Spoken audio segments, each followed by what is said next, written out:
ఉన్నట్లుగా చేసినట్లయితే పిండి అనేది ఇలా సాగుతుంది. చూసారు కదా, బటర్ నాన్ అంటే ఒక పక్క ఈ విధంగా అయితే సాగినట్టుగా ఉండాలండి. చూసారు కదా, ఈ విధంగా అయితే బటర్ నాన్ అనేది తయారు చేసుకోవాలి. ఇది కోడిగుడ్డు ఆకారంలో ఉంటుందండి బటర్ నాన్ అంటే. ఈ విధంగా అయితే మనం తయారు చేసుకుని పక్కనైతే పెట్టేసుకోవాలి. లేదంటే కనుక మీరు అప్పటికప్పుడు చేసుకుంటూ కూడా మనం కాల్ చేసుకోవచ్చు. అలాగే నేనైతే పక్కన పెట్టుకుని ఇంకొకటి అయితే తయారు చేస్తున్నాను.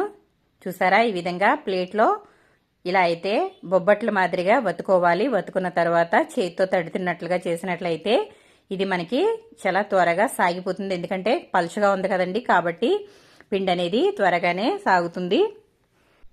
ఈ విధంగా పలుచగా అయితే వత్తుకోవాలండి.